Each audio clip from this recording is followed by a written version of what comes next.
Good. So welcome to the Future Show. This is Gerd Leonhard, your host. It's a very special show tonight. I've known Calum for quite some time, and I've read most of his books, and he's a really amazing guy. And I'm so happy he's joining us tonight for this special edition to where we're having a battle of the minds, as we call it. We are friends despite of several different opinions, and we'll be talking a lot more about that. So we have managed a perfect background here with a fancy fireplace, and after a lot of renovation, this is what you get now. So thanks very much for joining us. It's a great pleasure. We are live on YouTube, and of course we're live on Zoom. Everything you put in here, comments, questions, polls, whatever it is, the polls are anonymous, but everything is public, okay? And you know what happens with Facebook and Google, they know everything about you. So whatever, if you don't want to say anything that's public, if you have security issues, don't mention anything. I should also say there is a way to call in on Zoom with a telephone. You know, even a landline you can plug in, and, you know, if you want to keep it really safe and call the toll-free number on Zoom if you're worried about security. So again, welcome very much to the show. A couple of basic things to explain, and then we dive right into it, okay? So the images are mirrored. We're gonna change this. I think, let's try this again. The mirroring. Okay, well, I'm not going to worry about the technical things right now. So let's dive into this. Maybe just to reiterate in the beginning, we are interested in interactivity, so we want to talk to you. We're not going to talk ourselves the whole time. We're not going to make traditional presentations. This is a very interactive and fast environment. We're going to use the question tool, Q&A, at the bottom. Right? That's the primary way of how you can ask questions. And you also get to upvote other people's questions. So if you want to determine what we're going to say and what we're going to answer, then basically use the question tool. You can use the chat to talk to us and to talk to Soha, our moderator, which I will introduce shortly. And she is in charge. Soha, why don't you come into the screen here for a second? So this is Soha Rashid. As you can see, she's also has a fancy background. So Soha is the moderator, and she's an associate futurist with my company, the Futures Agency. And she's been instrumental at running this event. Soha is the key person who allows people in and out, right? That goes for question chats. She will also share some links and all that stuff. So thank you, Soha. And so after the show, you're going to be able to download this, of course, from YouTube if you wish, but also at my blog, futurewithgerd.com. There'll be a blog post in about 2 hours, and I assume the same goes for Calum. So we're going to have video, audio, we'll have the polls, we'll have some of the Q&A, we have everything else that you need to know after the show. And of course, there's an email tomorrow with a summary. Everybody gets an automatic email, okay? So, Calum, great to have you here. We are going today in the following order. I'm going to do roughly a 5-minute introduction using some fancy backgrounds I have devised. And then Calum will talk for about 5-6 minutes as well about his position. You know, we are in the battle of transhumanist versus humanist, if any such thing can be easily identified. Right? And I think for the kickoff, what we'd like to do is to do a short poll and find out what your position is on transhumanism. And of course, we'll shortly explain what that actually is, transhumanism, and the same goes for humanism. But let's take a look at the poll. Okay, the poll is coming right now, and this poll should be launching in your window right now. This is multiple choice. It's anonymous. So please do participate in the poll. Let us know who you are. And basically, the question is, are you a transhuman? Are you just a human? Or do you care less about providing an answer? Please do go ahead and vote. Let us know what you're thinking so we know who you are on the other end. I know there's quite a few people who are in the official, parentheses, transhumanist movement, which is great. So we can have a juicy debate later. Oh, I forgot to mention one thing while the poll is running. If you want to speak, actually speak, you know, like we do, make sure your audio and your video is ready. If you don't have video, it's okay, but your audio has to be ready. Make sure you're not in the Delhi subway at the time of the call, or somewhere quiet would be nice. And if you do speak, please don't just raise the hand to say hello that you're calling in from Colombia or something, but actually have a question or a comment. You have 30 seconds to speak, and Soha will moderate that as well. So there's a hand-raising tool right on the screen. you can use, whether you use an iPhone or an iPad. Just hit the screen, raise your hand, and then we know who wants to talk, okay? So the poll is coming in. 72% have voted. We have 20% transhumanists. Well, that's a high number. And we have 27% saying they don't know what to think about transhumanism. Right? Yeah, that's quite an obvious question. And there's quite a few people thinking the entire debate is odd. It's neither nor. And I will actually share the poll with you shortly. I'll just give you one more second here to actually express yourself here. And then I'm going to share this with you. The polls are happening pretty quickly. So we have 3 different polls. We're going to do the same one again later. So if you want to change your mind who you are, you're welcome to do so. But whatever poll comes up, please vote quickly, because we're not going to spend much time on just keeping it up there. So I'm going to end the poll and share, okay? So you can see for yourself what the results are. This is one of the things that we can do online really nicely. Okay, so an interesting mix of people. It's really great to have you here. Let's start here and go into the introduction. Calum, do you want to say something right now, or you want me to just proceed? Or well, you're unmuted. I have to unmute you first. Yes, Calum doesn't get to talk until we unmute him. There he is. Hello, everybody. Welcome. And Gerd, why don't you carry on? You're doing a great job. Okay, thanks. I love the fireplace. Really cool.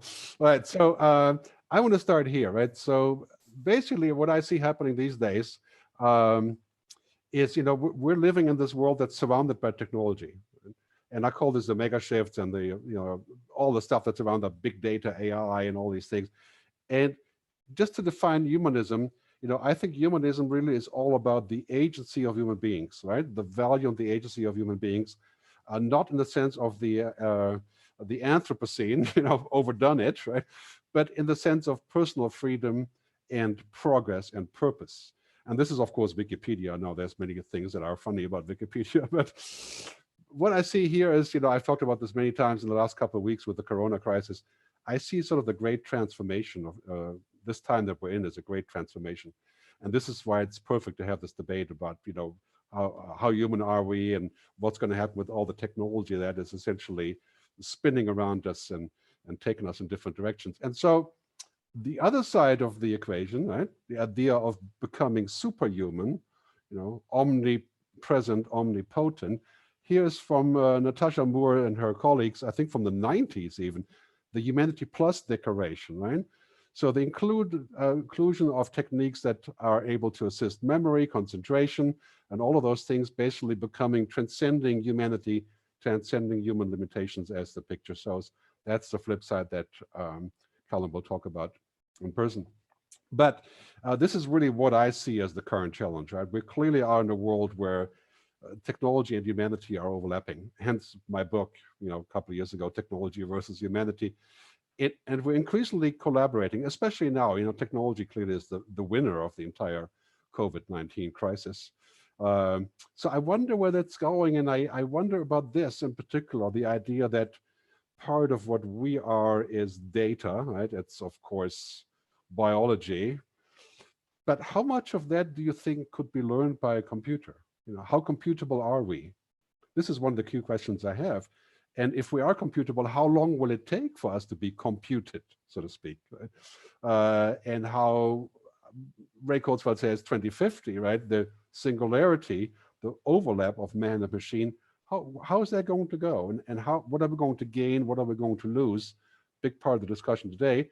Gain, for example, is medical, clearly. If we have data, we have information, we have our DNA in the cloud, we can compare, we stand to live longer, be much healthier. What goes with the data, though, is this, right? It's the kind of what's been called dataism, believing that the data is better than anything else. And of course, Jeff Bezos from Amazon, for example, keeps talking about how important data is. But then the other day he said, for all the really important decisions, I don't use data, I use my intuition. So how computable are we? This is a key question I want to discuss with Calum and with you guys later. Are we just data? Organisms are algorithms, Harari. Where is that going to go? And that kind of makes me think about what the next step would be. And I'm a little bit worried about this. I'm a little bit worried about technology kind of sucking in all the things that make us human that are not data. You know, intuition, imagination, emotions, understanding, free will. Yeah, that's a big word we'll discuss later. Empathy, judgment, all of the things. And what currently technology is doing is offering us in return all of the things that are verifiable, you know, data, algorithms, automation, efficiency. And my concern is, and I'm hoping to discuss that later, is that this is a fantastic business, you know, turning humans into data. But is it good for us? Right? What about the mystery, you know, the uncertainty, the serendipity? Right? In this transformation that we're seeing now, like this, how far would you go? How far should we go? How far could we go? I mean, my view on that is, again, to be discussed later, we could probably go very far. I mean, the science will be there in not too long of a time, quantum computing, all those things. But how far should we take this? Will it make us happy to become superhuman? Will it make us happy to change our genome? CRISPR-Cas9, longevity, also discussion for later. Big topics for me, because I think, you know, if you're sick, clearly, this would be humongous if we can solve cancer. But would we use the same technology to build super soldiers? And how would we avoid this? I know I'm asking a lot of questions here, but you know, that's kind of an open topic. I think this, you know, the ethics council, right? This idea that I've set forth for years, how we're going to make sure that we do things that are good for the majority of us, not just good for money, not good for some people, you know, that create equality. How are we going to do that? Or are we going to end in a world like this? One of my favorite gifts. It's like becoming like God, so to speak. Right? Obviously a very big question as well. Are we going to become super potent, powerful? And is technology going to put us in the world where we perceive it as a present, which in many cases that's true, but then it turns out to be a bomb. You know, it turns out to be something that is destructive, like Facebook, right? Kind of a present, and now it's a bomb. And how do we control it? You know, how do we make sure technology is with us? To quote my colleague, Douglas Rushkoff, who may join us later, actually. I don't know if he has time for a short comment on this. He wrote a book called Team Human, and I talked about Team Human for quite some time, also in a parallel track, really. But this is the question I have, you know, are we going to be on Team Human? Or are we going to be on Team Robot? Or is that the same? And if we're going to be on Team Human, would we do things that can be done? Would we not do them because we wish to be human? Right? Very big questions. I'm sure there's some answers from the audience. But this is the primary point I'm worried about when I talk about transhumanism. Is it going to make us happier? Of course, we don't really know what happiness is, right? Self-realization, contentment, you know, all the things that make us human. PERMA, as Martin Seligman says, you know, purpose, engagement, relationships. Are computers good with relationships? Moravec paradox says, whatever is easy for a computer is hard for a human, and vice versa. Should we keep it that way? I would vote for going into a direction where we can maintain technology as the key to progress, right? But on the other hand, you know, I would propose that the things that make us human, what I call in my book the androrhythms, the human things, right? That we focus on those as well, and that we don't try to automate them, and that we respect them, that we don't transcend humanity in that sense, right? We transcended technology. And that's, of course, a big argument, and I'm very happy to discuss with you later. This kind of concludes my introduction. And I know I've thrown up a lot of questions, but I'm hoping for some answers and for a good debate later. So let's go back to our gallery view and see what everybody else is doing, if you guys are still there. Yeah, okay, Calum, please take over from here. Yeah, you're unmuted, good. Great. Well, thank you very much indeed, Gert. That's a really interesting run around, and you've thrown up an enormous amount of issues. I can't believe we'll get through all that in an hour, but we'll give it a go. So hello, everyone, and thanks for tuning in. My name is Calum Chase, and with a deplorable lack of humility, I call myself the AI guy, because I've been obsessed with the implications of rapidly improving AI for most of my life. I published my first article on technological unemployment in 1980. And since then, I've written a bunch of books on AI, including the two bestsellers behind me. And after a 30-year career in business, I've spent the last few years as a global keynote speaker and author on the subject of our future with AI. I do this to pay the bills, of course, but also because I really love doing it, but mostly because I've got something to say. And it's this: most people have not yet really understood that the rate of change is accelerating. They hear it said, and occasionally they see a compelling example, but they don't really believe it. They don't feel it in their bones.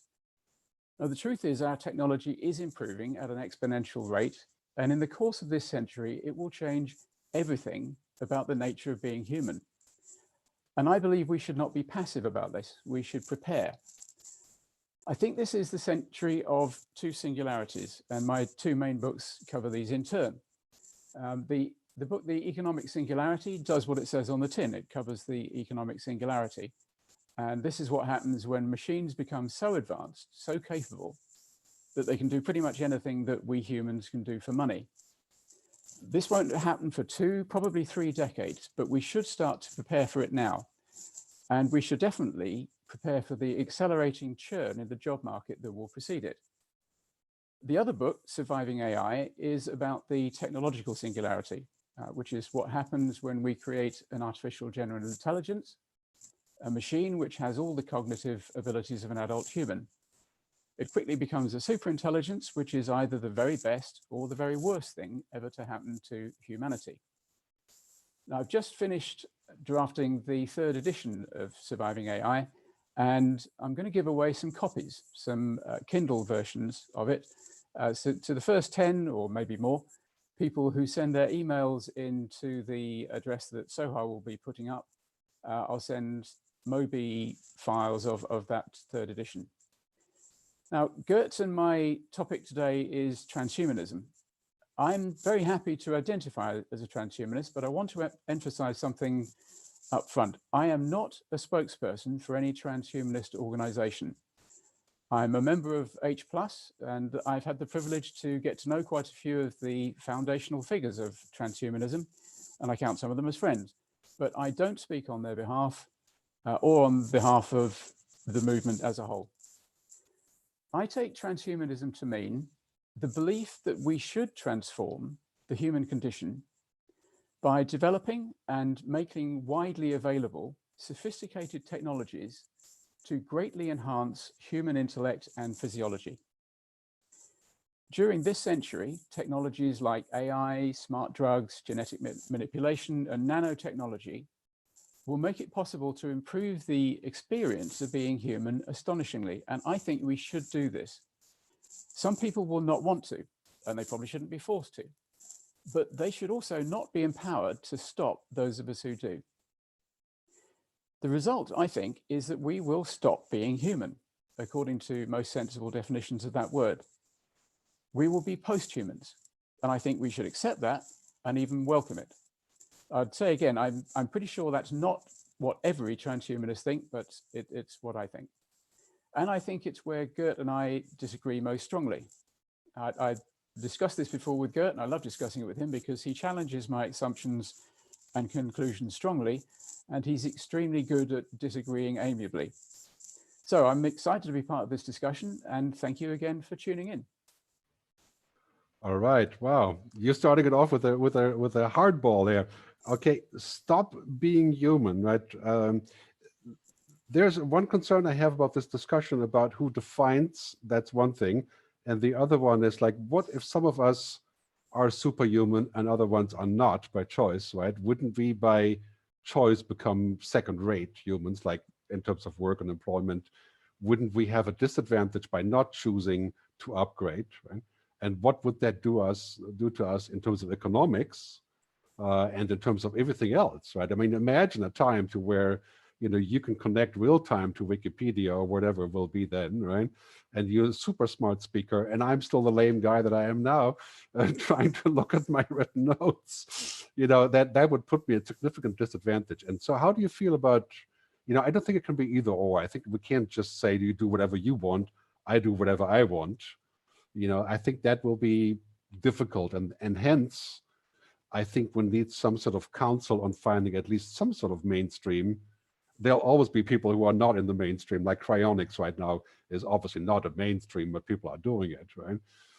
So that is a question I have for you. How would you propose to do this? So it is clearly possible to concoct a scenario in which you get some pretty dystopian outcomes because of the difference between people who have enhanced themselves and people who haven't. Yuval Harari, who is kind of like a gentleman thug, has a very nice phrase for it. He calls it the gods and the useless. Now, if humanity speciates, splits into two separate species, that's clearly potentially dangerous. But I think it's a long way off, a very long way off. People worry sometimes now about the digital divide. And they used to worry probably about the fridge divide. And possibly in prehistory, people used to worry about the fire divide. But if a technology is really powerful and really useful, it gets democratized very quickly. The smartphone's a great example, still only about 10 years old. When it first came out, I remember the first time I saw an iPhone, I thought it was a piece of magic. I saw the price tag and I thought, I'm not going to buy one of those. But Calum, you do have to admit that technology has not brought us equality in any. In fact, it's made it worse, right? I don't have to admit that. You don't agree? I mean, No. if we're looking at the current scenario, what's happening basically, it's digital feudalism, right? It's made me able to send free messages or listen to free music, but generally speaking, it has not produced equality. I completely disagree. Really, technology, the real start of technology was the Industrial Revolution. Obviously, the Agricultural Revolution was a technological explosion, but in terms of really making a difference to humanity, the Industrial Revolution was where we really got going. And since the Industrial Revolution, and particularly in the last 50 years or so, the experience of being human for most humans has improved enormously.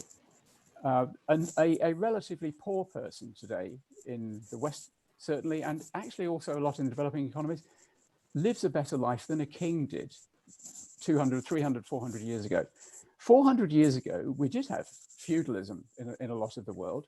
We certainly don't have feudalism now in the West, and pretty much not in developing. Yeah, in economic terms, I would agree with you. By the way, Calum, if you could lift up the microphone a little bit, take the sticky stuff off. It's not working. Okay. That failed. Okay. A lot of people saying that you're scratching, so you maybe just lift this up just a tiny bit, So these are the things that we're starting with in terms of technology, right? We can talk about transhumanism, but we can't control our microphones. Yeah, you are the god and I am the useless when it comes to the technology. So that was actually, I want to respond to this, but I think we should maybe dive into a question and catalyze this a little bit. By the way, there's lots of really interesting people here. I know Jose Cordeiro is here, and David Wood is here, and a bunch of other people that we know. If you want to speak, please raise your hand, and we'll pipe you right into this merry club here of discussion. This is what it's all about. I mean, we don't pretend to have answers. We're up for an open conversation here. So let's have a look at the Q&A. Right. So Jose Cordeiro, 5 upvotes. That's good. Thank you for the questions. Why do I use the word versus in the title of this webinar? Okay, yeah. He says, I hope it's only for marketing purposes. Yeah, I would agree. Yes. Do you just want to be controversial? Most transhumanists are already humanists. We just go way beyond traditional humanism. Well, you can read it for yourself. But clearly, my position is not a versus position. My book that came out 3 years ago, after a lot of arguments with the publisher back then, who insisted on versus rather and, I wanted to call it technology and humanity. So that's my position in general. I don't think it's versus. This is clearly something that we've put together as an angle of making it more easy for people to understand. Right? I do believe there is a fundamental disconnect at some point, right? But other than that, there's also a lot of connects between transhumanists and my position. Right? My position, just to make that clear one more time, is that I am on the pro-reactionary side as far as technology goes. Trying out stuff to improve our position. I believe the technology holds the key to our future in so many ways. I do think we should have sort of a icing on the cake of the precautionary approach, right?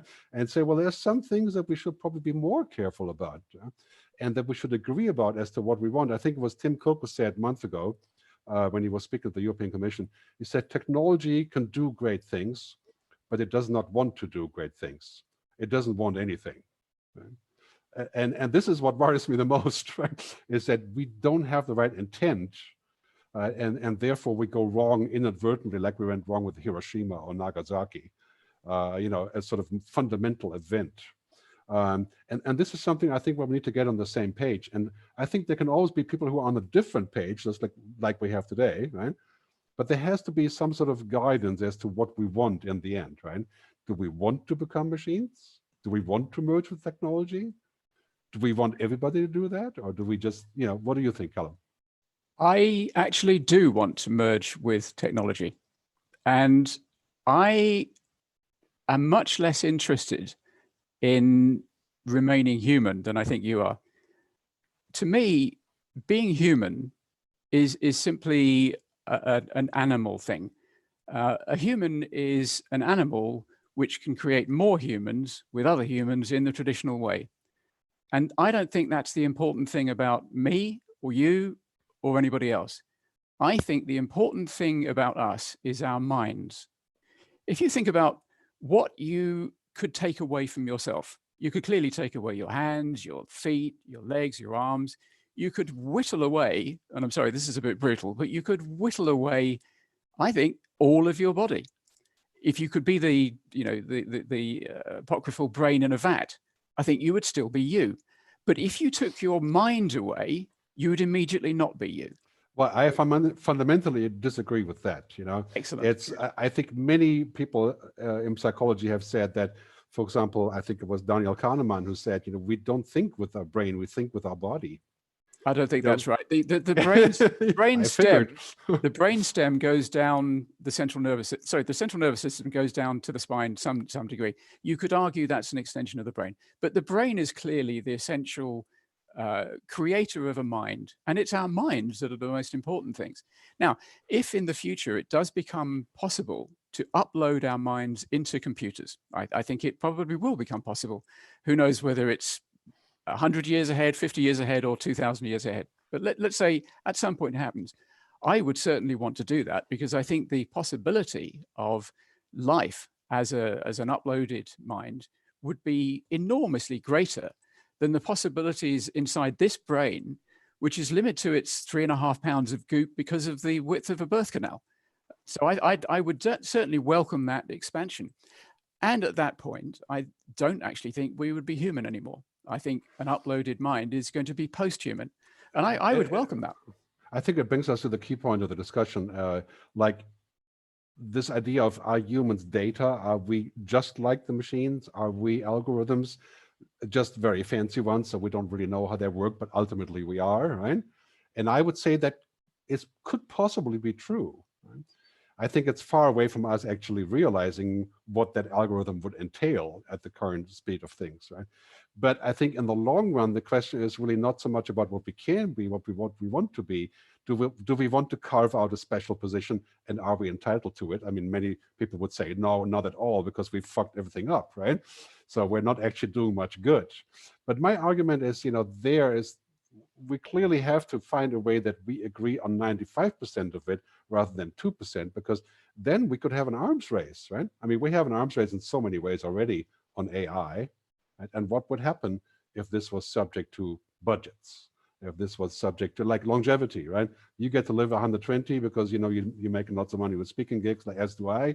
That's good, right? But everybody else is still restricted, not even high-speed internet. And these are issues I think that require some sort of careful handling. I do want to hear what the audience has to say about this, so please do tune in, not just with question. We have something from David Wood here. And of course, we have David Wood raising the hand, so let's get him in here live. Right? David, are you ready? Can you speak freely? You are live on YouTube, 4 million people watching, so be careful. David, are you there? Yes, I'm here. Fantastic session. I really appreciate you setting this up. My question, Gerd, is about algorithms. Well, I'm not quite sure how you pronounce that wonderful word. Yeah. And I agree with you. There are many wonderful things about humans which we don't yet understand in terms of algorithms and data and information. So I'm on your side there. But I want to know if you think that all our instincts, all our intuitions, all our human nature needs to be preserved in this form, given that we seem to have inherited from the past features which are no longer very good in this highly complex, highly technological world. For example, we've got instinct towards a sweet tooth.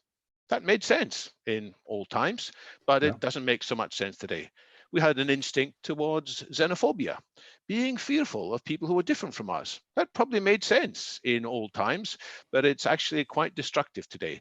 And we have short-term biases, and it's not just cognitive biases, it's other intellectual, other emotional, instinctual things. So why do you think we have to preserve all of that without changing it at all? Why can't we take advantage of all our modern insights, our Daniel Kahneman and the technologists and Ray Kurzweils and Natasha Vitamores and all these people to help us to improve upon our algorithms and go beyond today's humanity into a wonderful, better humanity of the future? Yeah, David, I mean, I agree. Of course, we should do that. I'm worried about in the process of this programmability, right? That we would essentially say, we don't need this anymore, we need this instead. And it becomes sort of an option menu, right? And then I'm worried about A, who defines the menu, and B, I'm worried about what I may lose because I thought I don't need this anymore. Yeah? These are good questions, absolutely. Yeah. But we shouldn't rule them out of the discussion. We shouldn't say, oh, it's difficult to make up our minds here, therefore we're not going to touch it. We should instead bring in many people like you're doing to start weighing it up. And we can figure out what are the drawbacks to various changes and what changes do we want to go ahead. It's true, if we interfere with nature, sometimes we get unpleasant surprises. But that doesn't mean to say we should stop trying to interfere. We just have to be wiser and more profound about it. And then gradually we can make big progress. Yeah, Calum, please do just chime in when you feel like it. And unmute the button here. Yes, raise your hand. Please bring it back. Yeah. So let's just jump in and talk. We don't have to wait your turn. Wait. There you are. Okay. Okay. I would like to know where you would draw the line.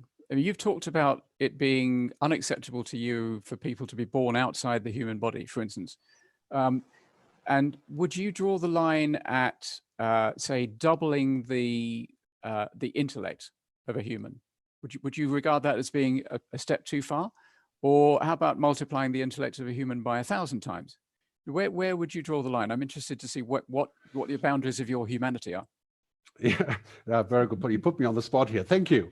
So yeah, I mean, I believe that there are some things that are differentiated also by whether this is a disease or something that we're trying to address to solve a problem. Like, if I have an accident, I lose both legs, I can get fancy legs if I have the budget, and that's good, right? Should I then say, I want to be a faster mountain climber, I'm going to buy those legs? Yeah, yes, you should, right? Because not being able to jump from the bottom of Everest to the top of it is a disease. It's a limitation. Yeah. Okay. So on that part, I don't agree. I think that is the difference in application, not in terms of technology, right? And also, I believe, for example, if we're looking for ways to upgrade and to become omnipotent, basically becoming without limitations, then I would also be very concerned about things that dehumanize us as a consequence. For example, I'm not a woman, I don't have to give birth, I grant you that, right? This is a big issue. But the idea of saying that we're going to shortcut a fundamentally human thing, which is to give birth with your body, right, into finding a machine substitute, that is the very definition of dehumanizing. It's not like taking a cholesterol pill or a statin or even a heart transplant. This is also entirely voluntary. This is a great opportunity to ask a woman to join the debate, because we haven't. Right, please, yeah. I'll bet Natasha's got something to say about that. Let's get Natasha in here, right? Please, Natasha, please fire away. I think you have been switched on. Hi there, Gerd and Calum. Enjoying both of your presentations and such a lively discussion. Well, it's interesting because women, have been the sole bearers of reproduction, and that's historical in the animal species, but not completely definitive. There are some hermaphrodites, for example, the C. elegans nematode, the most simple animal, doesn't have a woman, a female. It has a hermaphrodite.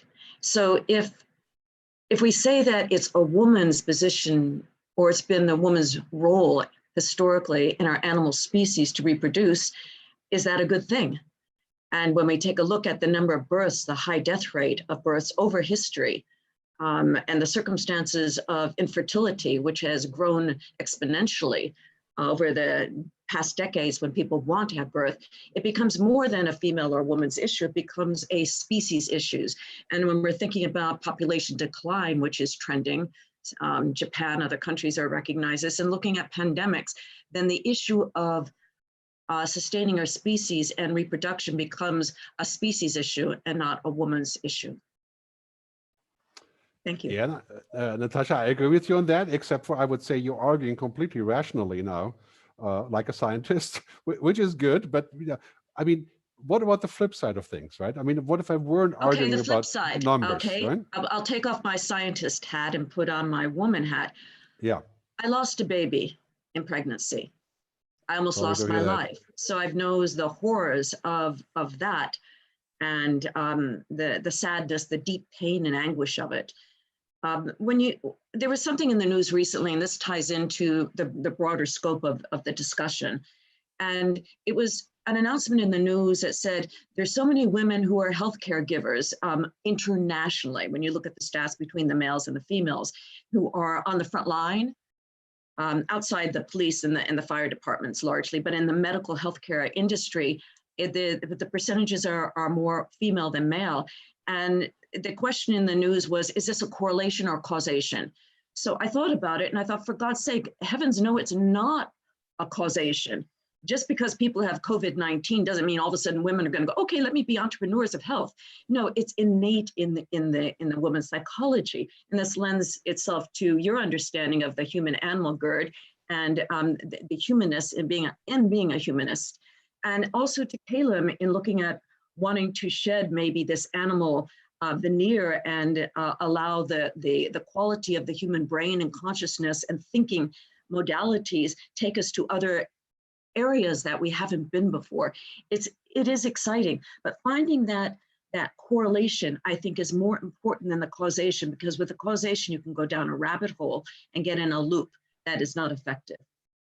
Thank you. Very good point. Calum, do you want to chime in, or do you have a comment on this, or on the tag onto that, or move on to other topics? I'm always interested to know why people want to limit themselves. And I confess, I didn't understand your last point, Natasha, about correlation versus causation. But I think you're suggesting that there are ways in which we shouldn't enhance ourselves. I wasn't quite sure why. And I'm actually never sure why. The correlation is that as an animal, we're evolving, and evolutionary humanism and the whole point of evolution is to grow and evolve. If we stay animal, and especially looking at the COVID-19, it would be causation that we would need to evolve based on the fact of our vulnerability. And if we want to live and sustain our species, we're going to have to evolve, period, the end. And that's the core of transhumanism, and to make a more humane humanity and to continue our evolution at the juncture of so many difficulties, whether it's the COVID-19 or another pandemic or climate fluctuations or devastations, all those different things. That's why. But I see it more as a causation there, and then the correlation I was mentioning is that it doesn't matter if it's the female or the male that has the tender mode or the passion or emotion to sustain our species. It's our responsibility to sustain our species. Thank you. Very good point, Natasha. Yeah, please. Sustain our minds, sustain what's important about ourselves, and I would argue enhance what's important about ourselves. Humans are very interesting creatures. I'm pro-human. I like humans. Most of my best friends are humans. And we have much more interesting lives than, for instance, chickens, and certainly much more interesting lives than nematode worms. But in the possible space of the fun that a living entity could have, and the understanding and the wisdom that a living entity could have, we're really, really limited. We never get to travel off this tiny, tiny little speck in a small and fairly unfashionable solar system in a small and fairly unfashionable galaxy. There is so much more of the universe to explore and understand and enjoy. So I think we should be looking to enjoy more and more of our cosmic endowment. I think being human is a fine start, but it's a really tiny limit to place on ourselves. Yeah, well, I think we'll have a question very soon here from Anna Brodsky. But I would just wanted to say one thing. The thing that worries me most about this discussion and these issues is that this concept of unlimited choice of doing things with ourselves, right, kind of leaves it wide open for any permutation that, whatever budget and science allows. And why not? I think you have to prove harm. If you want to stop somebody enhancing themselves, I think the onus is on you to prove harm. Sure, but I wouldn't be so far pressed to say what the harm is of a baby being born in a machine rather than a woman or a man, for that matter, if that was possible. Clearly there would be harm there, in my view. And I think this is also why? Well, because what goes on, of course, we shouldn't dwell on this topic too deeply, right? But I think what goes on between a baby and the mother in the womb in those 9 months is not something that a machine can do, right? And maybe that machine can in 500 years possibly do that, right? But there's many things that we know absolutely nothing about. And this is just what happens there, right? And we're just going to replicate it, just like we say, if you want to date, you use Tinder. You don't have to, this is it's a simulation, right? And this is, I think we should leave it at that point, to talk more, a little bit less about the that issue. But the reproductive system about which you and I know much less. Yeah, right. We're foreigners to that discussion, really. But I certainly wouldn't want to make rules for women on my behalf. But that would be not a good idea. But I think in general, this is what worries me most. This sort of unlimited thing of saying that we'll do whatever is possible, and the second one is, the money is involved with technology, right? The money involved that comes out of turning human things into data and into technology is outblowing everything else we've ever seen. And that is very tempting. Look what Facebook did to social media, right? Destroyed media for the chance of pitching us with bullshit ads, right? And this is essentially what happened. And if the same thing is going to happen with longevity, I'm not interested. Somebody's going to turn this into a giant business that leaves everybody else disadvantaged. I don't go along with this surveillance capitalism narrative, and I don't think that I don't use Facebook myself. Never have. I'm a Facebook refusenik for particular reasons. Okay, good. But what I see of other people using Facebook is I see it actually being a force for good rather than harm. I know that's a wildly unfashionable thing to say, but I see families and friends enjoying each other's relationships at distance in ways which were much, much harder to do before. And almost all technology is like that. Most technologies, when they are introduced, people say, oh, that's a terrible thing and we shouldn't allow it. There's that brilliant saying of Douglas Adams that any technology that was invented before you were born is just, it's a normal, natural part of life and you take it for granted. Any technology that's invented between when you're about 16 and about 35 is really exciting, really fun, and you can probably make a career out of it. Any technology that's invented after that is bad, wrong, and it should be banned. And then, I know that quote, but I think 5 minutes later, we've just taken it for granted. I think the example of Facebook, other social media, shows that too much of a good thing, right, is the bad thing. And this has become one of the themes of my speeches, where I'm saying we want the good things, but how do we decide what is too much of a good thing? Technology in many ways has become both a religion and a drug. And this idea of saying that, whatever is on the top of that heap is the target, right? I don't subscribe to it, because I think we have enough of too much of a good thing in so many ways, where I'd be worried about the side effects, the externalities of technology, right? And how we're going to address those. Are you going to make a business out of limiting technology? No, I want to make a business about democratizing technology. Right. So maybe that's the same point. I don't know. Maybe we'll get there. Yeah. Let's take Anna Brodsky here for a comment. Anna, are you there? Please fire away. Yeah, is you still there, or have you gone away to get some coffee here, or some of the social media drug as we were talking about earlier? Anna, are you there? Yeah, there's a hand raised, but okay, I'm going to allow you to talk. Okay, yeah, it's not available. So okay, we'll take a question here from the question menu, right? If you agree. So we have Rui Tsaya Tsegaya, sorry. A question for Calum. With the existing inequality, how can we democratize transhumanism? Don't you think that humans first need to change their value system before they change their nature? Well, if humans need to change their nature and their value system, maybe transhumanism can help with that. There's a really interesting article that Nick Bostrom, one of the early transhumanists, wrote called A Letter from the Future, if I'm not mistaken, in which he described or tried to describe what life might be like for an uploaded mind which was exploring the universe. And he made the interesting point that it was able to modify its own attitudes, and so that it lived in a constant state of bliss and presumably had extremely positive values as well, without losing the essentialness of that mind. So I don't see transhumanism as in any way injurious to healthy thinking, to positive thinking, and to happiness and fun. And I think I may have lost the thread of what the original question was, but I hope I've answered it. But it was going in a good direction there. So again, if you want to chime in, please raise your hand and we'll try to get you in. Don't raise your hand if you don't have a microphone, because then we can't hear you. And also, if feel free. I think there's a comment from Natasha here saying the letter to Mother Nature is originally from Max Moore, which I think is your husband, right? If I'm not mistaken. And I just watched, by the way, a great video on YouTube from Max Moore about transhumanism, where he explains very nicely and in pretty cool bullets. You should give it a try. It's one of the best explanations I've seen so far. And I think you guys have a big event coming up as well in July, so do keep us posted on this. So we have a couple more hand raises. Yeah, there you are. Very good. By the way, we tend to not take too many people again. So if you've already spoken, we probably don't take you again. But let's try Anna Brodsky again. Okay, if you are there. So can you bring in Anna Brodsky? No, she's gone. Let's try Tony. Oh, there you are, Anna. Okay, turn on your microphone, please. So please turn on the microphone for Anna. There you are. Okay, please go away.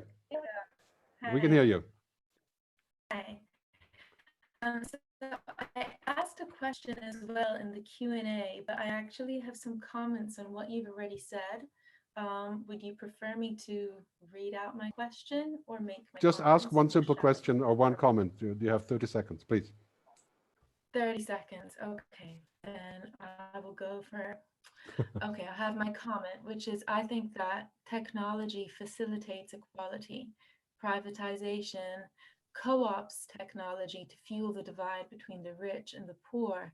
It's kind of like that biblical saying, it's the work of the devil to pervert the word of the Lord. When it comes to innovation, any sort of innovation, what defines that impact, the cultural impact, emotional, biopsychosocial, environmental impact of that innovation is the trajectory along which it develops.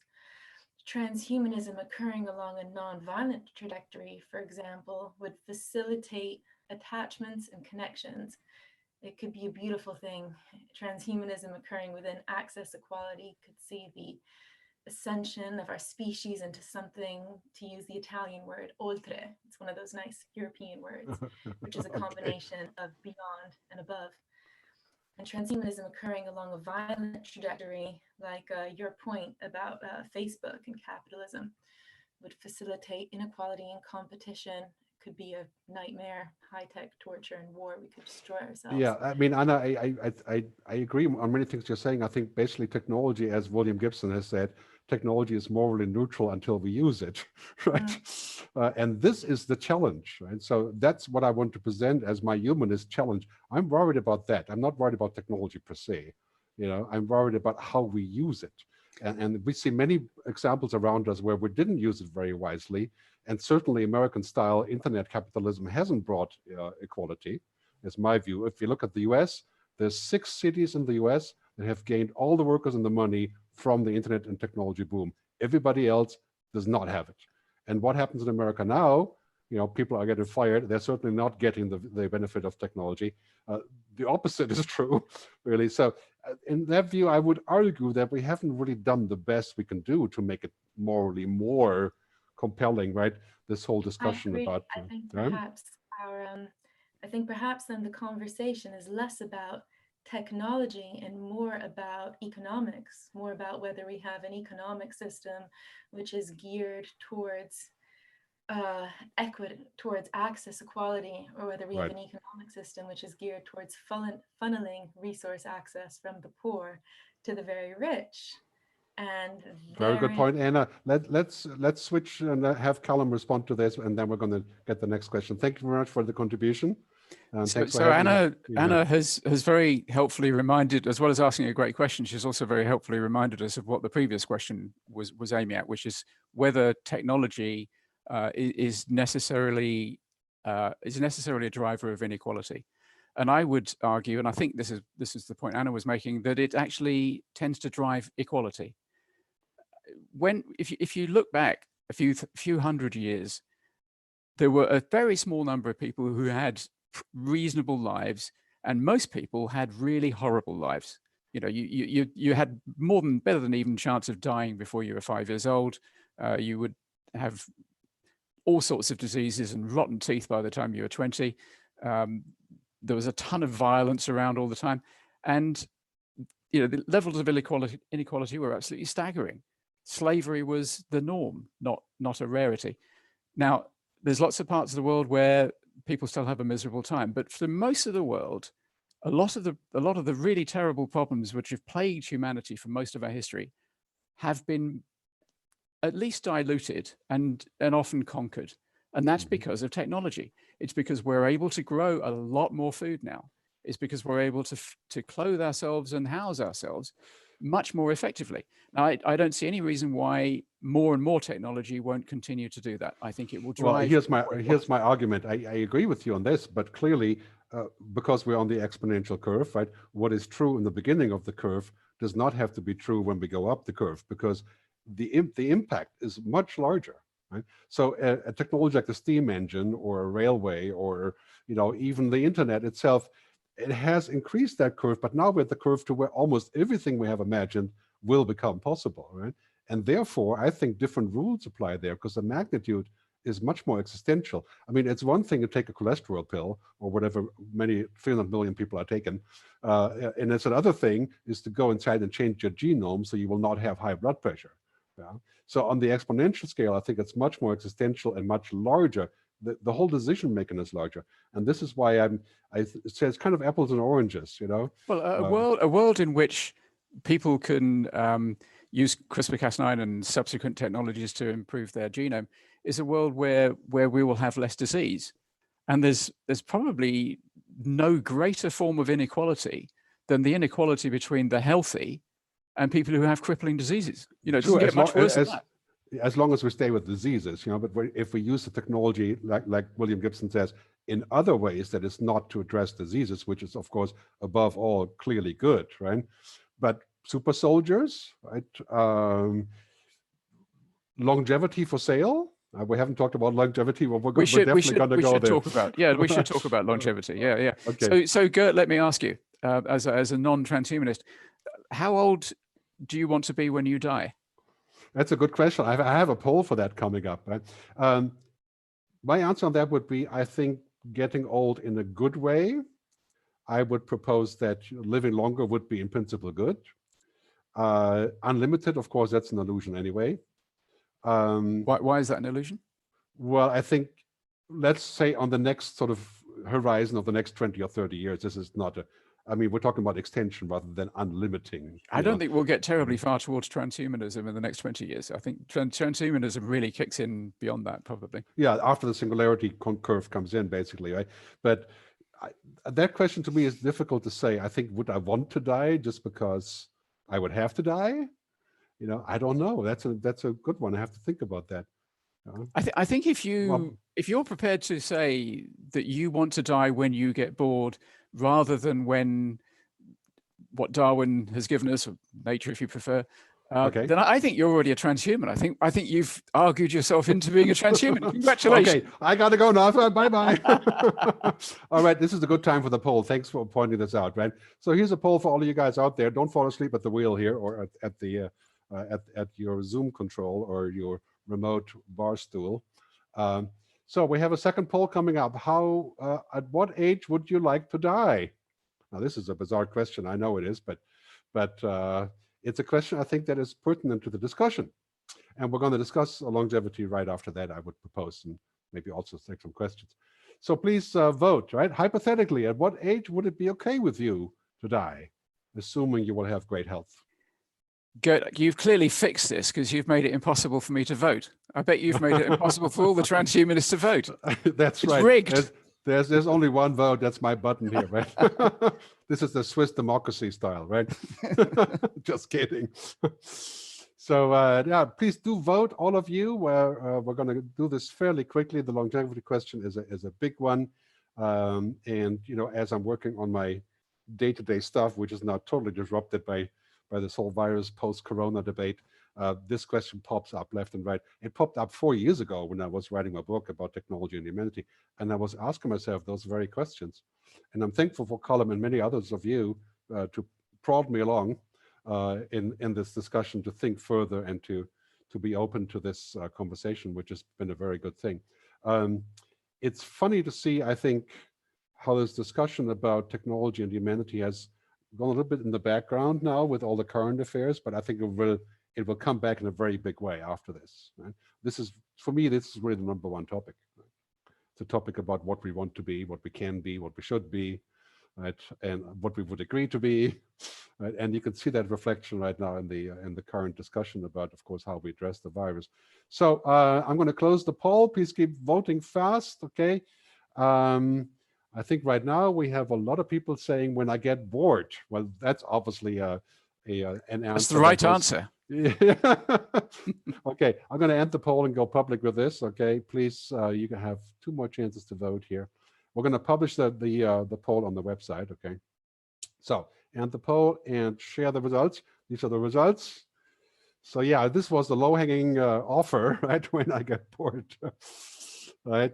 So, but we do have a substantial amount of people saying that they want to be in that sort of range from 80 to 120, which is interesting. Can you see the vote, Calum? Yeah, I can, and yeah. I'd love to hear somebody explain why they want to die when they're 80. Okay, I'm not all that far off that myself, and I can tell you it's not a great prospect. Yeah, so it's interesting that I hadn't expected that. I was thinking it was going to go more in the other direction. Right?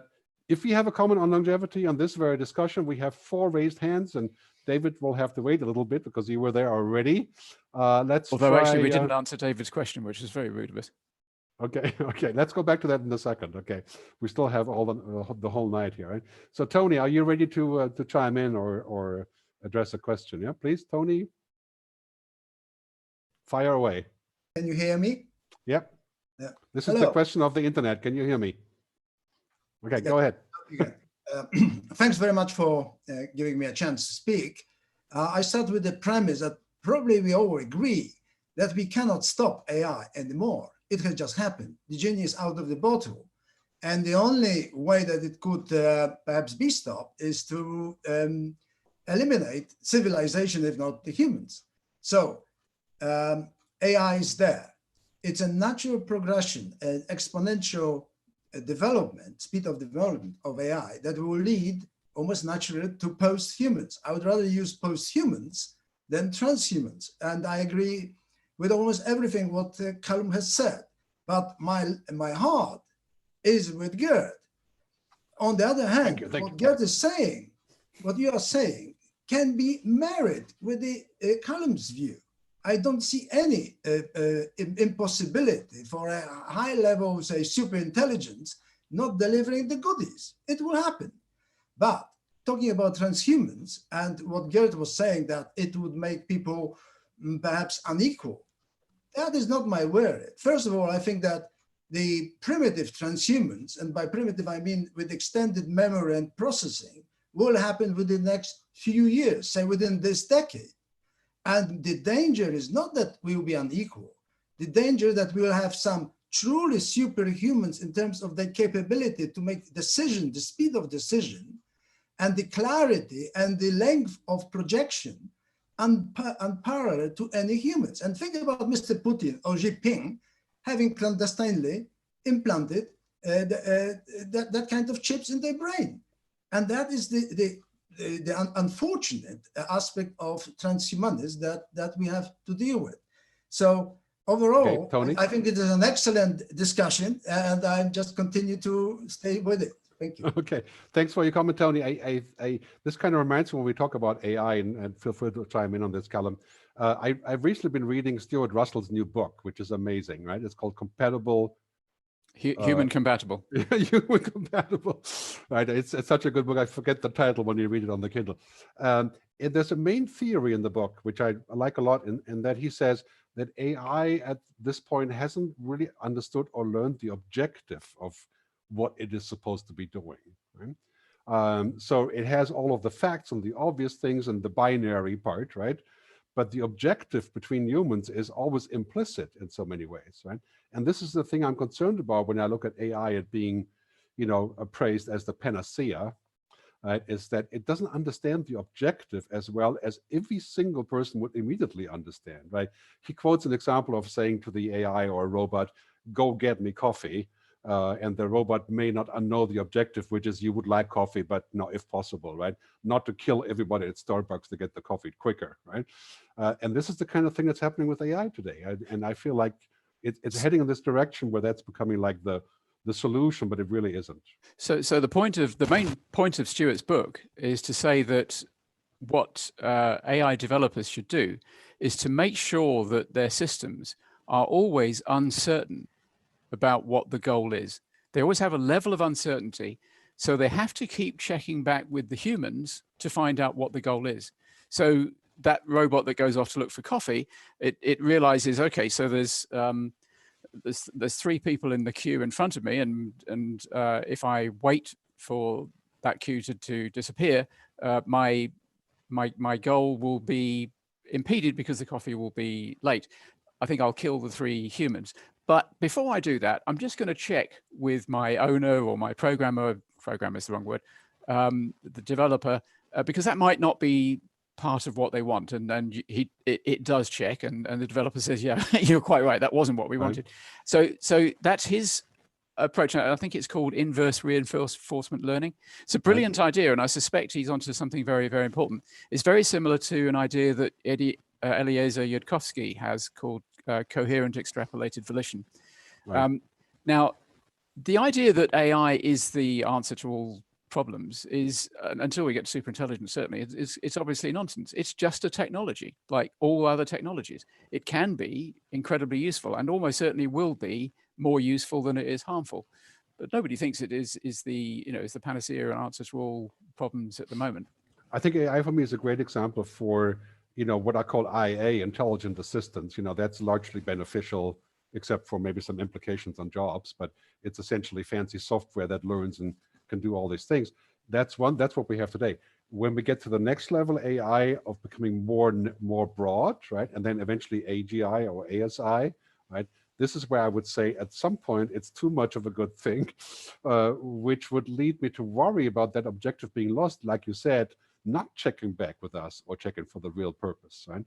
And I think that's the AI discussion there. By the way, one of the reasons why the machine has to keep checking back with the humans to check what the goal is that humans almost never do know what the goal is. We are all really confused about our own goals. And the 7 billion of us, well, nearly 8 billion now, and we certainly disagree with each other violently about what our goals are, which is one of the reasons why the machines have to keep checking with us, because we are so confused about our own goals. And this is one of the things that is another concern, and it's basically in the same direction. When I feel like computing is primarily binary right now because we don't have quantum machines yet, So to go between the atoms as for humans is nothing, right? We are by nature multinary, so to speak, right? So we take all this input and then we say, oh, this doesn't matter, let's do that, right? We don't have this intractable problem. Right? So humans make some of that fuzziness is extremely unhelpful. All of our cognitive biases, they lead us into great trouble all the time. But this is where we get to the core. Would you do away with the fuzziness in order to make it all comprehensible and efficient and take all that out, right? I would argue that some of the fuzziness is what makes the quality of us to be human. If we were to remove all of that and become binary or the machines would become multinary, one of the two, right? Then would that be good? Do you think that would be good? I don't think that machines are binary in practical applications. You know, when machines learn how to drive, and they're pretty very good at driving now, they're not just yes, no, on, off systems. They make all sorts of really but the reality is they're really bad at driving. I mean, no, they're not. Right? They're really good at driving. They're really No, good they're at driving. They're driving while I sit behind the wheel. Then they can drive, right? But can they do something? Google now has cars going out with members of the public who haven't signed an NDA. They're not Google employees, and there is no driver in the front seat. Now they don't have many of those yet, but they do have quite a lot. And Google's cars have driven 20 million miles now without causing a single serious accident. There's no human who's done that. I always use a self-driving car example as one that I think proves my concept, which is that AIA, intelligent assistance, is pretty good and pretty far along, and I can read my newspaper or do my emails in the car or eat a hamburger, right? But I'm still in the car, right?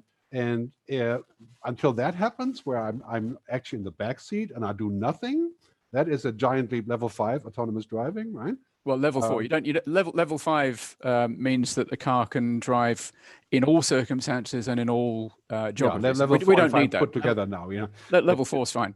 And level 4 is not that far off. We will have level 4 cars out in the wild. Taxi drivers will be being replaced within. It's not all going to happen overnight, but it'll start within 5 years or so. Okay, let's leave the cars alone for a second. Do you want to go back to David's question? Do you remember what it was?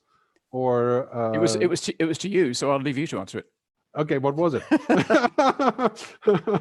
I don't remember that in great. No, I'm sorry, but I'm afraid I'm guilty because I think I jumped in and derailed us. So no chance to answer the question.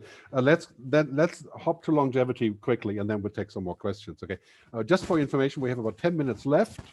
I know we could talk forever, and we do intend to talk forever at some other occasion. And by the way, Calum and me are available for those occasions, online and offline.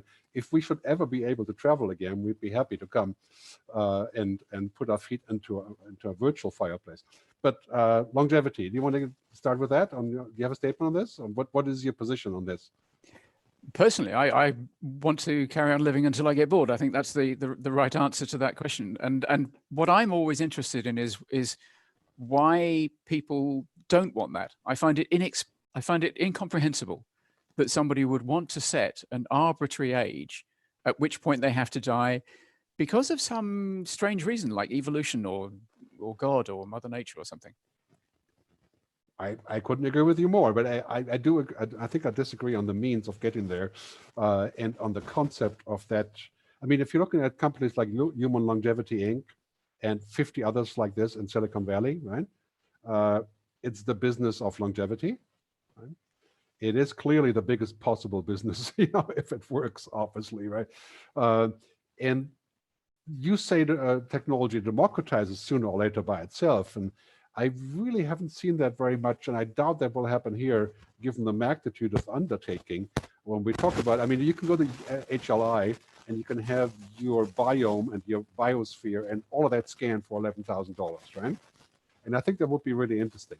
But for that, in order for that to work, it would have to be scaled to literally billions of comparable data sets and all that kind of stuff, right? Which will require significant investment and also for a long time be the privilege of those that have the millions of dollars. Huh? And so my thing about longevity is, yeah, we are already getting quite good at living longer. I'd be concerned about democratizing it in the widest possible level. I think we have enough inequality based on energy and connectivity and all that stuff already.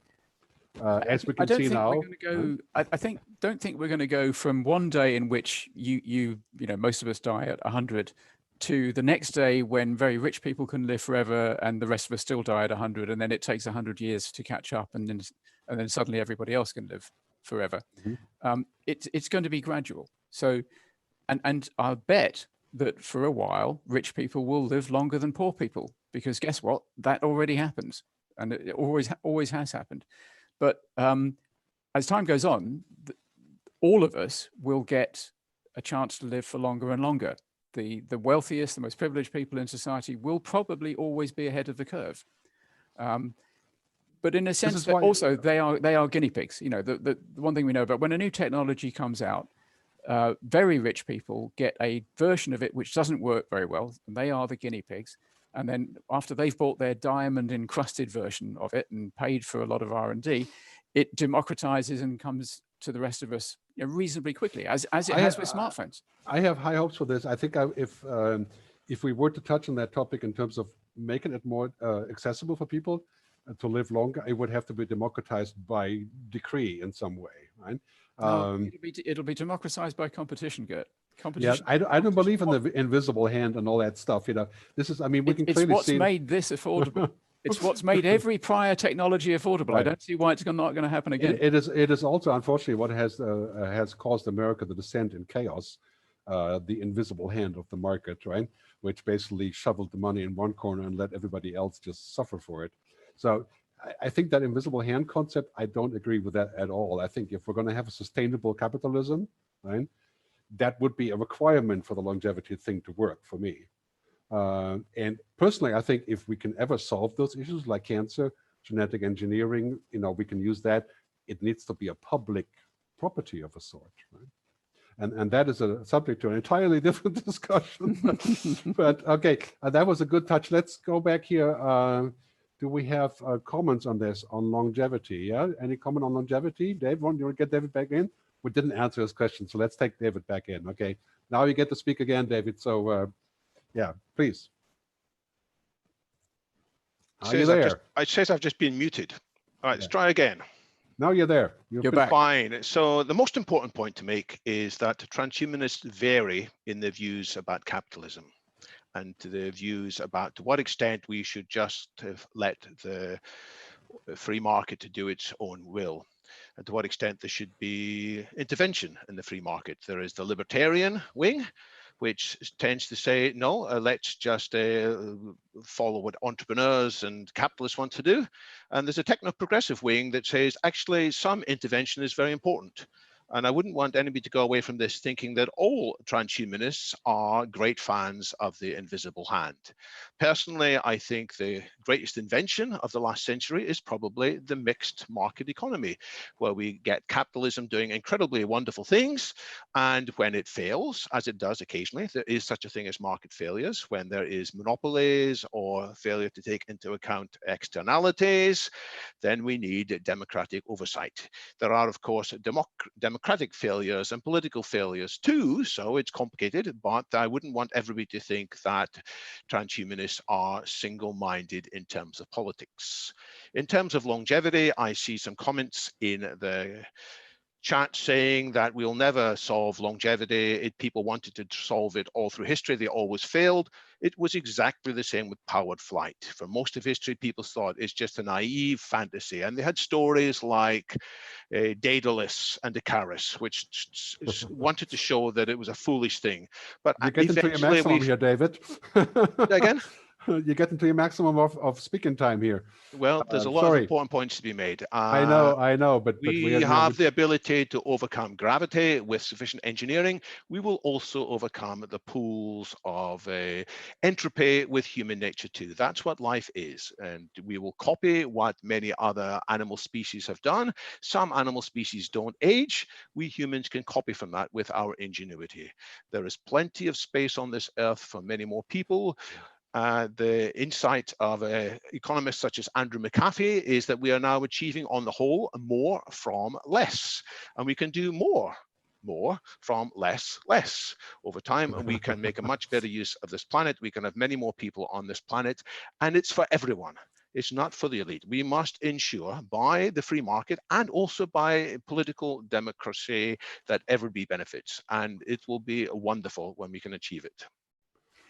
Yeah, I agree with almost everything that David has said there. And that book he referenced, More from Less by Andrew McAfee, I think is quite possibly the most important book of the last year. Really highly recommend it.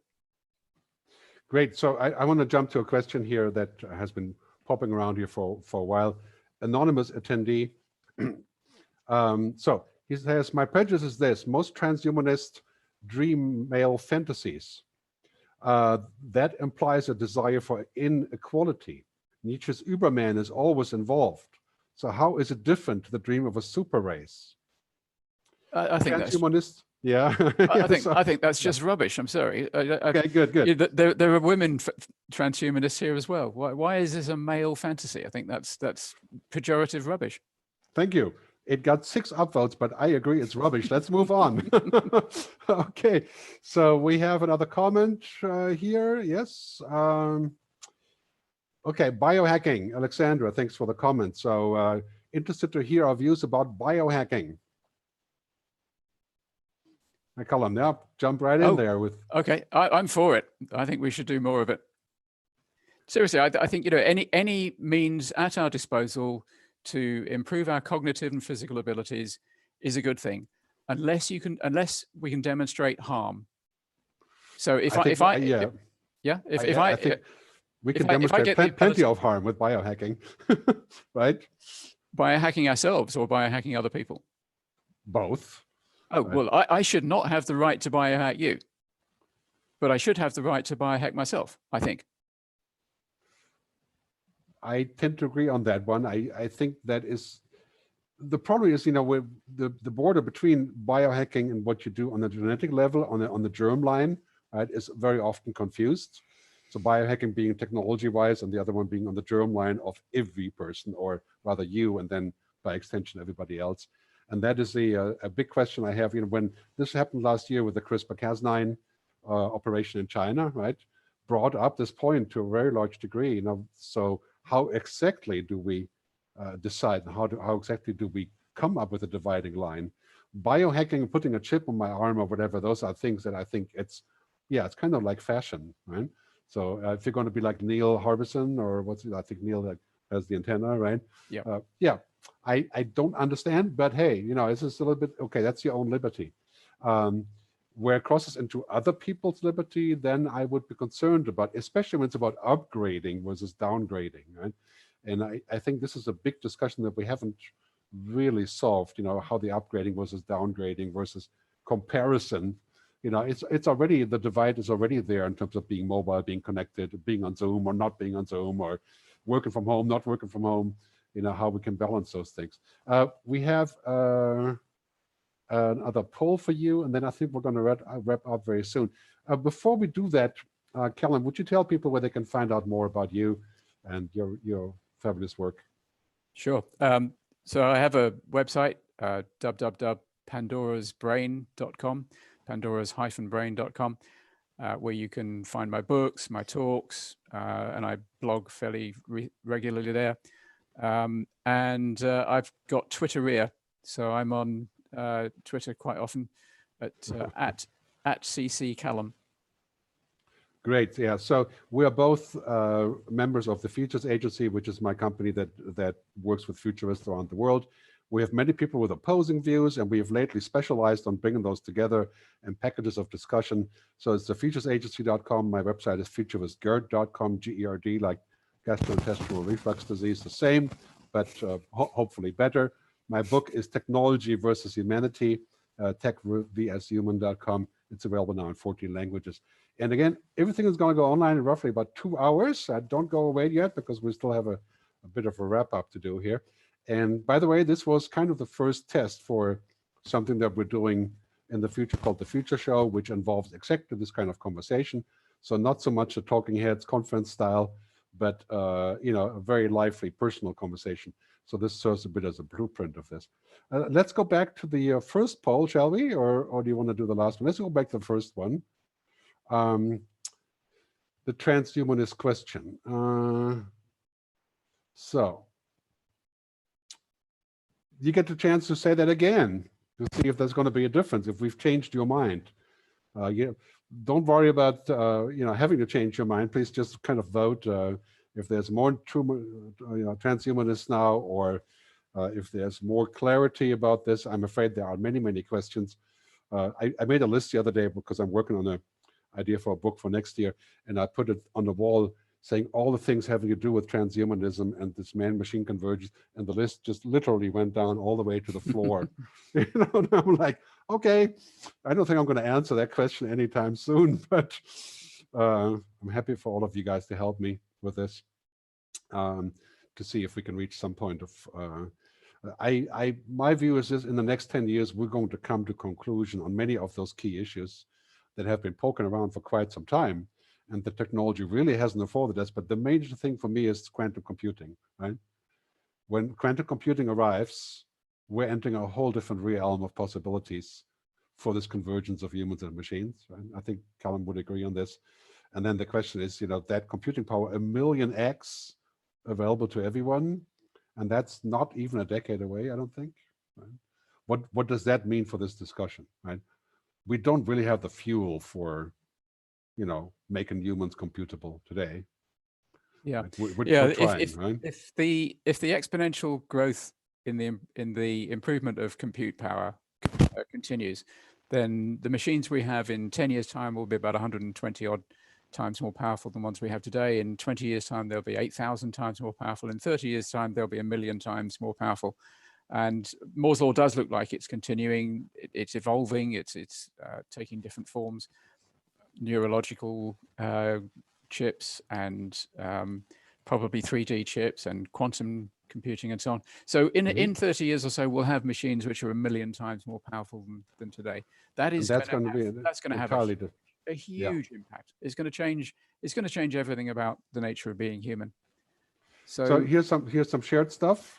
I think now that you are a transhuman, Gerd, you've just demonstrated today that you are a transhuman. You've won the argument, because I'm a sympathizer, I suppose. But the thing that has changed the most is that people think that transhumanism is really an extension of humanism, which that was a very small percentage before. So yeah, I suppose we have mission accomplished it to some degree. Right? Let's finalize here with the final poll. And then we'll all let you go into your well-deserved drinks by the fireplace here. Thank you very much. So here is a voting. Oh, there's a new button here. Allow panelists to vote. So this is how would you rate the debate? Okay, there's some technical questions about how the tech was, and we always like to hear about that. Generally speaking, I'm quite happy with Zoom and the quality of Zoom, even though the navigation is sometimes a bit disastrous. But so please rate the event. The audio was good. If you enjoyed the event, arguments were clear. Gerd's arguments were clear, but please vote on that. And in the end, you agree with Calum or you agree with Gerd, or of course you get the cheap way out, agreeing with both of us. I think now the panelists can actually vote. So Calum, please. I've just voted for you, Gerd. Yeah. I was going to say, please vote for simply yourself. Vote. in the good old American habit, you please vote for yourself. I'll confess I did that. Yeah. Okay. All right. Yeah, that's interesting. Okay. Very good. Yeah, we have sort of a good medium point there. Keep voting. I'm going to close it very soon, so vote quickly. The votes, the polls will all be published as well very soon. And I encourage you to stick around and take a look at the website, theconference.digital. Theconference.digital. That's where we publish all the ongoing conferences and the free events. And of course, the featureshow.live, the next iteration of what we're trying to achieve here. I must say it has been a pretty amazing learning curve the last 6 weeks. I've never felt that much in the need of reinvention. And I've also connected with hundreds of people that I previously didn't have time for, which is great. I think this crisis in the end is also a gift in so many other ways, even though it would be quite insulting to say that to people who are struggling very deeply. And I think we need to hang together and show solidarity with each other. That's, I think, the key outcome from this debate, and I certainly hope that will be how the European Commission sees it in the very near future as well. So let me publish this. Okay, how would you rate the event? And the winner is $1 million in cash prizes and coupons. Okay. So yeah, I'm happy to hear that you enjoyed the event. Calum's statements were clear in the end. Yeah, okay, thank you very much. That is the wrong vote. I'm going to shut this down. No, just kidding. So, no, I think this was definitely a good thing. It was great to have you all aboard. Any final things? Yeah, I would just like to say that Gerd, the only reason you lost the argument is that you started with an impossible position. Yeah, that's usually what I do. That seems to be my specialty. It's funny. When I was in the music business, I went to the record labels in like 1999, and I said the music is moving to the cloud. Right, and they're like, "Oh, wait, you escaped from a loony bin or something, you know. It was like, Yeah. and then Napster came along, and before we know it, 2005, Spotify, music in the cloud, you know. So I got whacked a little bit for being too early. That's like my fate. That's why I'm sometimes a little bit putting on the brakes now, not to be too early all the time. So I wanna in thank that you. famous comment about whoever's it was, Amara's law about we overestimate the short term and underestimate the long term, you're too much in the short term. Yeah, it's interesting you say that. Yeah, I should consider that. I'm kind of, you know, maybe I should wrap up with the Moravec paradox, which I think pretty much holds for 2050, I think. Right? The computers can do easily what is hard for us, and vice versa. And that gives me something to think about, and also in this convergence of man and machine as to what that means for our future. So I do hope that we can stay connected. Visit my YouTube channel, gerdtube.com, and look at the download of this whole thing, and please spread it as far as you can. Thanks very much, Calum. Thanks, Soha. If you're still behind the scenes here, but maybe you can pop out for a final wave, show your fancy background. There you are. Thank you, Soha, for helping with all of this, and thanks for all of you for attending and being guests and spreading the word. Thank you very much, and I see you down the road. Thanks, everybody. Bye-bye. Okay, bye.